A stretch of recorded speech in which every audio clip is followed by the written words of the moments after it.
Hello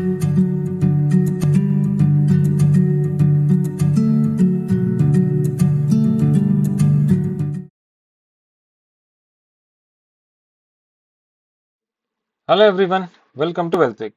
ఈరోజు మీకు ఒక చిన్న గుడ్ న్యూస్ చెప్పబోతున్నాను.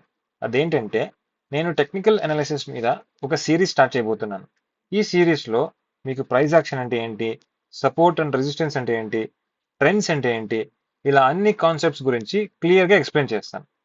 ఇవన్నీ వాడుకుని ట్రేడింగ్లో ఎలా సక్సెస్ఫుల్గా ట్రేడ్ చేయాలో కూడా నేర్పిస్తాను. ప్రైస్ యాక్షన్ గురించి మీకు ఆల్రెడీ తెలిసే ఉంటుంది, లేకపోతే యూట్యూబ్లో చాలా వీడియోస్ కూడా చూస్తుంటారు. ఎందుకంటే ఇది ట్రేడింగ్ వరల్డ్లో చాలా కామన్ టాపిక్. నా పర్సనల్ ఒపీనియన్ ప్రకారం ప్రైస్ యాక్షన్ అనేది బెస్ట్ వే ఆఫ్ ట్రేడింగ్ అని చెప్పొచ్చు. So what is price action? Price action అంటే ఏంటి? ప్రైస్ యాక్షన్ అంటే ప్రైస్ మూమెంట్ అండి. అంటే ప్రైస్ ఏ డైరెక్షన్లో మూవ్ అవుతుంది. ఒకవేళ అప్ ట్రెండ్లో మూవ్ అవుతుందా, లేదా డౌన్ ట్రెండ్లో మూవ్ అవుతుందా, లేదా ఏ డైరెక్షన్ లేకుండా సైడ్ వేస్లో మూవ్ అవుతుందా. సైడ్ వేస్ అంటే తెలుసు కదా, ప్రైస్లో మొమెంటం పూర్తిగా అయిపోయినప్పుడు ప్రైస్ ఒక జోన్లో స్ట్రక్ అయిపోతుంది. దాన్నే సైడ్ వేస్ అని అంటారు. ఇప్పుడు ఇవన్నీ అయిన తర్వాత ఇంకా కొన్ని చూడాల్సి వస్తుంది. ప్రైస్ ఒకవేళ ఎక్కడైనా సపోర్ట్ తీసుకుంటుందా? ఇక్కడ చూడొచ్చు మీరు, ప్రైస్ ఈ లెవెల్ దగ్గర ఎంత బాగా సపోర్ట్ తీసుకుందని. అలాగే ప్రైస్ ఎక్కడైనా రెసిస్టెన్స్ తీసుకుంటుందా కూడా చూడాల్సి వస్తుంది. ఇక్కడ చూడొచ్చు పైన ప్రైస్ ఈ జోన్లో రెసిస్టెన్స్ తీసుకుంది. ఈ కింద సపోర్టు అలాగే పైన రెసిస్టెన్స్ తీసుకుంది కాబట్టే ప్రైస్ ఇక్కడ చాలా సేపు సైడ్ వేస్ లో ఉంది అనమాట. ఇవన్నీ కాన్సెప్ట్ చూసిన తర్వాతే ఏ ఇండికేటర్ సపోర్ట్స్ లేకుండా ప్యూర్ ప్రైస్ తోనే ట్రేడింగ్ చేసేదాన్నే ప్రైస్ యాక్షన్ అని అంటారు. ప్రైస్ ని అనలైజ్ చేయడానికి మనం ముఖ్యంగా రెండు విషయాల్ని బేస్ గా తీసుకుంటాం. ఒకటి సపోర్ట్ అండ్ రెసిస్టెన్స్, రెండోది ట్రెండ్స్. ఇప్పుడు సపోర్ట్ అండ్ రెసిస్టెన్స్ అంటే ఏంటి, అది ఎలా పనిచేస్తుందో తెలుసుకుందాం. ఫర్ ఎగ్జాంపుల్, మీ చేతిలో ఒక బాల్ ఉంది అని అనుకోండి. ఆ బాల్ని ప్రైజ్ లాగా కన్సిడర్ చేద్దాం. ఇప్పుడు మీరు ఆ బాల్ని వదిలేస్తే అది కింద ఫ్లోర్ మీద పడి మళ్ళీ బౌన్స్ అయ్యి పైకి వస్తుంది కదా, ఆ ఫ్లోర్నే మనం సపోర్ట్ అని పిలుస్తాం. అలాగే అదే బాల్ని ఫోర్స్గా పైకి విసిరినప్పుడు అది సీలింగ్కి హిట్ అయ్యి మళ్ళీ వెనక్కి వస్తుంది కదా, ఆ సీలింగ్నే మనం రెసిస్టెన్స్ అని పిలుస్తాం. అంటే ప్రైస్ కూడా సేమ్ ఇలాగే సపోర్ట్ దగ్గర స్టాప్ అయ్యి బౌన్స్ అవ్వటం, అలాగే రెసిస్టెన్స్ దగ్గర స్టాప్ అయ్యి మళ్ళీ రివర్స్ అవ్వటం జరుగుతుంది. గుర్తుంచుకోండి, బాల్ కిందకి పడేటప్పుడు ఎలాంటి ఫోర్స్ అవసరం లేదు, గ్రావిటీ వల్ల ఆటోమేటిక్గా పడిపోతుంది. కానీ అదే బాల్ని పైకి పంపాలంటే మీరు ఫోర్స్ వేయాల్సి వస్తుంది. ట్రేడింగ్లో కూడా సేమ్ కాన్సెప్ట్ అప్లై అవుతుంది. ప్రైస్ డ్రాప్ అయ్యేటప్పుడు అది చాలా ఫాస్ట్గా అండ్ త్వరగా జరుగుతుంది బికాజ్ ఆఫ్ ఫియర్. కానీ ప్రైస్ పైకి వెళ్ళాలంటే చాలా టైం పడుతుంది. బయ్యర్ స్ట్రాంగ్ ఉంటే మాత్రమే ప్రైస్ ర్యాలీ అవుతుంది. అసలు మనకి సపోర్ట్ అండ్ రెసిస్టెన్స్ ఎందుకు కావాలి? లాజిక్ వినండి. ఒక XYZ స్టాక్ ఉందని అనుకోండి. ప్రైస్ ఇప్పుడు 102 రూపీస్ దగ్గర ఉంది. స్టాక్ని బాగా అనలైజ్ చేశాక మనకి 105 రూపీస్ దగ్గర రెసిస్టెన్స్, అలాగే 100 రూపీస్ దగ్గర సపోర్ట్ జోన్స్ ఉన్నాయని తెలిసింది. ఇప్పుడు ప్రైస్ స్లోగా రెసిస్టెన్స్ దగ్గరికి వెళ్ళింది అనుకోండి. ఇక్కడికి రాగానే మనం పేషెన్స్గా వెయిట్ చేసి ప్రైస్ ఒక్కసారి ఇక్కడి నుంచి బౌన్స్ అవ్వగానే మనం సెల్ సైడ్ ఎంట్రీ చేయడానికి ట్రై చేస్తాం. ఒక్కసారి మన ట్రేడ్ ఇనిషియేట్ అవ్వగానే మనం స్టాప్ లాస్ని రెసిస్టెన్స్ జోన్ పైన పెట్టుకుని అలాగే టేక్ ప్రాఫిట్ని సపోర్ట్ జోన్ దగ్గర పెట్టుకుంటాం.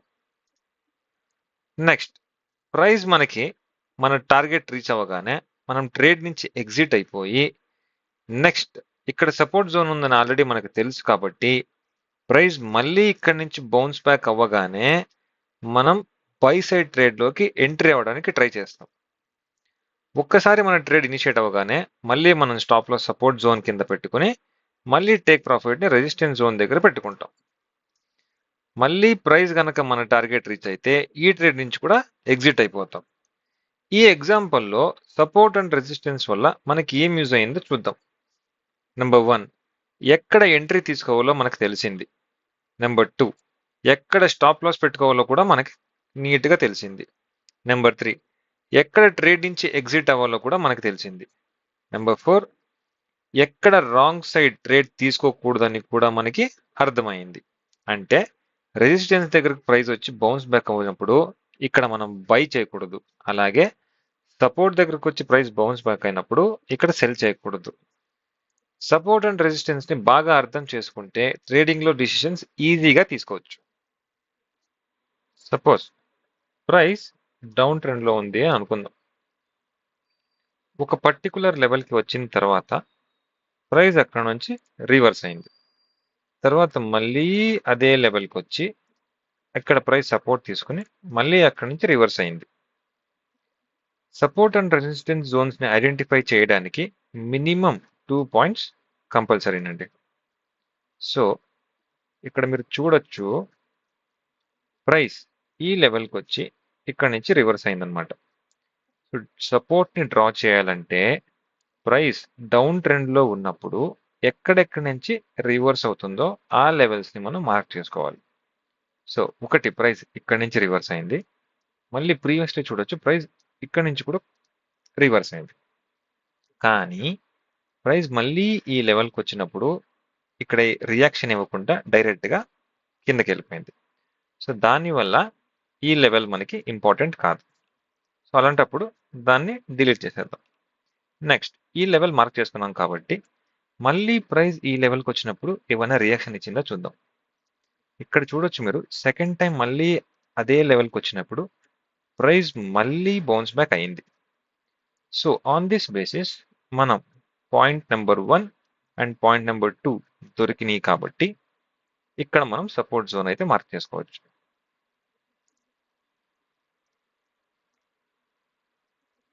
సపోర్ట్ జోన్ ఎలా మార్క్ చేసుకోవాలంటే ఇక్కడ మనకి 2 పాయింట్స్ దొరికినాయి కాబట్టి ఆ 2 బేసిస్లని తీసుకుని మనం జోన్ని మార్క్ చేసుకోవాలి.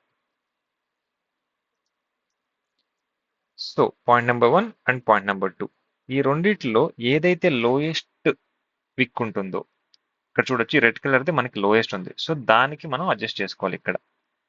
అండ్ అలాగే నెక్స్ట్ లోయెస్ట్ ఇదండి, ఈ క్యాండిల్ బాడీ కనపడుతుంది కదా, ఇది నెక్స్ట్ లోయెస్ట్ అనమాట. సో దానికి మనం సెట్ చేసుకుంటాం. ఇలా సెట్ చేసుకుని నెక్స్ట్ మళ్ళీ ఈ జోన్కి ప్రైస్ మళ్ళీ వచ్చి రియాక్ట్ అయితే థర్డ్ టైం గుర్తుపెట్టుకోండి, థర్డ్ టైం మనకి ఫస్ట్ టైం ఇక్కడ రియాక్ట్ అయింది, సెకండ్ టైం మళ్ళీ ఇక్కడ రియాక్ట్ అయింది, థర్డ్ టైం రియాక్ట్ అయినప్పుడు మనం ట్రేడ్ని ప్లాన్ చేసుకుంటాం అనమాట. ఫస్ట్ టైం ప్లాన్ చేసుకోము, సెకండ్ టైం ప్లాన్ చేసుకోము, ఓన్లీ థర్డ్ టైం మాత్రమే. థర్డ్ టైం ఆ లెవెల్కి వచ్చి ప్రైస్ మళ్ళీ బౌన్స్ బ్యాక్ అయితే అప్పుడు మనం బై సైడ్ ఎంట్రీ చేసుకుంటాం. స్టాప్ లాస్ ఈ క్యాండిల్ లోలో పెట్టేసి 1:2 రిస్క్ టు రివార్డ్ రేషియో తీసుకుంటాం. Risk to reward completely depend upon your mind set. మీరు 1:1.5 తీసుకోవచ్చు, 1:2 తీసుకోవచ్చు. ఒకవేళ మీకు స్ట్రాంగ్ మైండ్ సెట్ ఉంటే 1:3 కూడా తీసుకోవచ్చు. That completely depends upon you. So సపోర్ట్ని ఇలా డ్రా చేసి ట్రేడ్ ఇలా తీసుకోవచ్చు. ఇది 1 ఎగ్జాంపుల్. ఇంకా వేరే రకంగా కూడా తీసుకోవచ్చు, దాన్ని నేను మీకు లాస్ట్లో చెప్తాను. సపోర్ట్ని ఎలా మార్క్ చేయాలో మనం ఇప్పుడు చూస్తున్నాం కదండి. నెక్స్ట్ రెసిస్టెన్స్ ఎలా మార్క్ చేయాలో చూద్దాం.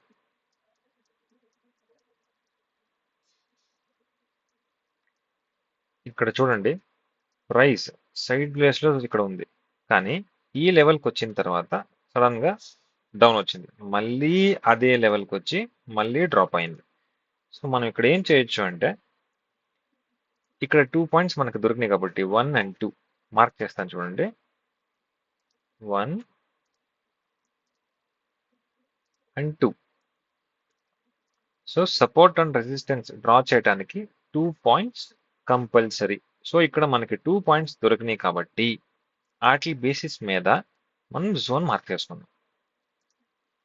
ఫస్ట్ జోన్ డ్రా చేసి దాని తర్వాత ఏం చేయాలంటే సపోర్ట్ దగ్గర మనం లోయెస్ట్ లో, దాని తర్వాత దాని నెక్స్ట్ లోయెస్ట్ బాడీని మార్క్ చేసుకునే వాళ్ళం. ఇప్పుడు రెసిస్టెన్స్ కాబట్టి హైయెస్ట్ హై, దాని తర్వాత నెక్స్ట్ హైయెస్ట్ బాడీని మార్క్ చేస్తాం అనమాట. ఈ 2 క్యాండిల్స్ లో హైయెస్ట్ హై వచ్చేసి గ్రీన్ది.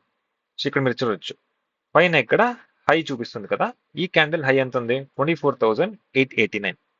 ఈ క్యాండిల్ హై ఎంత ఉంది 24,892. సో ఆబ్వియస్లీ ఇదే ఎక్కువ కాబట్టి ఈ జోన్ది హైయెస్ట్ టాప్ వచ్చేసి దానికి సెట్ చేసుకుంటాం. అలాగే నెక్స్ట్ హైయెస్ట్ బాడీ దేనిది, దీనికన్నా దీనిదే హైయెస్ట్ బాడీ కాబట్టి దీనికి సెట్ చేసుకుంటాం. సో ఇలా ఒక రెసిస్టెన్స్ జోన్ డ్రా చేస్తాం. నెక్స్ట్ ఈ రెండిటిది అయిన తర్వాత మనం ఎంట్రీ ఎక్కడ తీసుకుంటాం, థర్డ్ పాయింట్ దగ్గర. ఫస్ట్ దగ్గర కాదు, సెకండ్ దగ్గర కాదు, థర్డ్ పాయింట్ దగ్గర. సో నెక్స్ట్ ఆ జోన్ కి మళ్ళీ ప్రైస్ వచ్చినప్పుడు ఏదన్నా రియాక్ట్ అయిందో చూద్దాం. ఇక్కడ మీరు చూడొచ్చు, థర్డ్ టైం, ఫస్ట్, సెకండ్, నేను ఇక్కడ నెంబర్స్ వేస్తాను. ఫస్ట్, సెకండ్,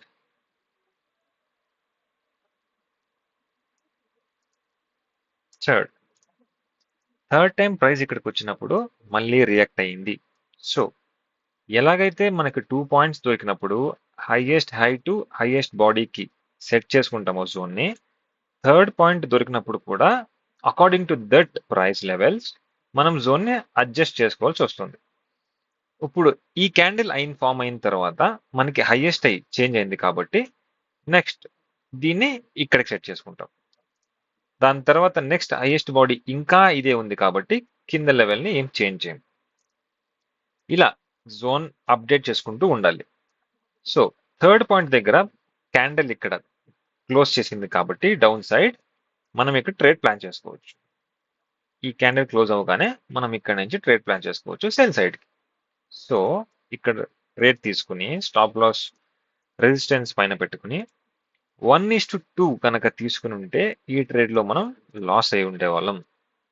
నేను ఇందాకే చెప్పానండి, risk to reward ratio completely depends upon you. మీరు 1:2 తీసుకుంటారో, 3 తీసుకుంటారో, 1:1 తీసుకుంటారో మీ ఇష్టం. ఒకవేళ ఇదే ట్రేడ్లో మనం 1:1.5 తీసుకుని ఉంటే ప్రాఫిట్ అయ్యేవాళ్ళం. సో ఇది మ్యాటర్ అవుతుందండి. That depends completely on you. కొన్ని మంది రిస్క్ తీసుకునే రెడీగా ఉంటారు, కొన్ని మంది రిస్క్ తీసుకునే రెడీగా ఉండరు, కొన్ని మంది ఎంపటినే ప్రాఫిట్ బుక్ చేసేసుకుంటారు, కొంతమంది చాలా వెయిట్ చేస్తారు. కానీ ఒకటి గుర్తుపెట్టుకోండి, మనకి ఫస్ట్ అండ్ సెకండ్ పాయింట్ దొరికిన తర్వాత నెక్స్ట్ థర్డ్ పాయింట్ దగ్గర మాత్రమే ఎంటర్ అవుతాం. మళ్ళీ ఫోర్త్ పాయింట్ వచ్చినప్పుడు మనం ఎంటర్ అవ్వండి. ఇది ఒక్కటే చోట మనం ఎంటర్ అయ్యేది. ఇది మై స్టైల్ ఆఫ్ ట్రేడింగ్. మీరు వేరే వీడియోస్ చూసి వేరేలాగా ట్రేడ్ చేయొచ్చు, కానీ నేను ఇలాగే ట్రేడ్ చేస్తాను. నేను కేవలం థర్డ్ పాయింట్ దగ్గర మాత్రమే ట్రేడ్ తీసుకుంటాను, వేరే ఎక్కడ ట్రేడ్ తీసుకోను. ఈ వీడియోలో మనం సపోర్ట్ అండ్ రెసిస్టెన్స్ అంటే ఏంటి, వాటిని యూజ్ చేయడం వల్ల మన ట్రేడింగ్లో ఎలా హెల్ప్ అవుతుందో, అలాగే సపోర్ట్ అండ్ రెసిస్టెన్స్ జోన్స్ని ఎలా డ్రా చేయాలో చూసాం. నెక్స్ట్ పార్ట్లో support turning into resistance and resistance turning into support, అలాగే ట్రెండ్ లైన్స్ అంటే ఏంటి, అవి ఎలా డ్రా చేయాలో నేర్చుకుందాం. ఈ వీడియో మీకు నచ్చినట్లయితే లైక్ మరియు సబ్స్క్రైబ్ చేయండి. నెక్స్ట్ వీడియోలో మళ్ళీ కలుద్దాం. అంతవరకు హ్యాపీ ట్రేడింగ్.